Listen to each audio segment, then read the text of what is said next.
you're overseas. So how does gear work out over there, specifically in the UK for you guys? Do you guys have like individual like partnerships? Does the team have a partnership with certain brands, or just how does it look like over there for you now? Yeah, same thing. Kind of based off of the team.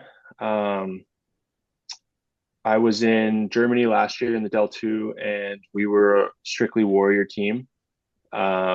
They didn't really allow any exemptions with anything really like stick wise. So everybody was using a Warrior. This year I'm in Guildford and we're a CCM team, but they will let some guys use whatever sticks they want. Kind of, we've got guys coming from other leagues around Europe and kind of know what they like at this point because they're older and things like that, and they'll cater to them.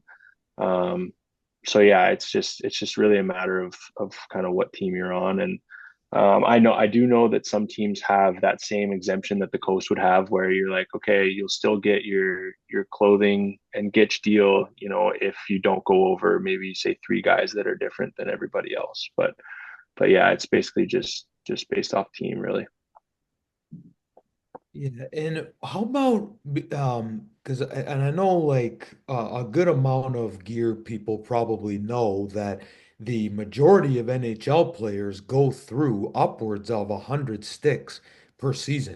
Yeah. Is that the same with you guys? And what about even in the coast and whatnot? Like, do you guys have to be like more cautious about it, or is it free reign? And do you get up that high sometimes?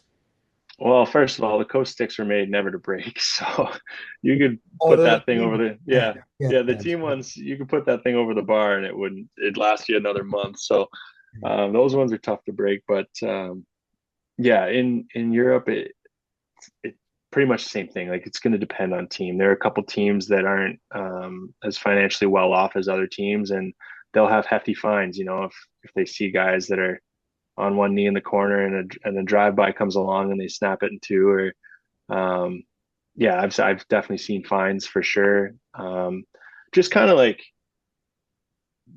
reckless behavior that they don't like. You know what I mean? Like, if we lose a game in overtime and you got guys coming off the ice and they're putting one over the boards and things like that, like, they don't appreciate that, and they'll give you a talking to.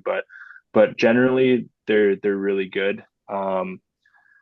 Yeah, and it just depends. Like, some guys, I mean, I've already gone through a batch of 12 this year, and I've played 12 games before I got hurt. So with preseason and things like that, I don't know if it was just a bad batch or what, but my trainer's kind of giving it to me a little bit like, hey, slow it down. But um, yeah, it's just, it happens. You know what I mean? I mean, they're not made to last forever, but yeah, when you hear of guys, like Phil Kessel, that's getting a fresh one every game, and that's pretty crazy. I'm definitely not. I haven't seen anybody that's been on that level that I've played with, but I mean, that's obviously a different standard up there. So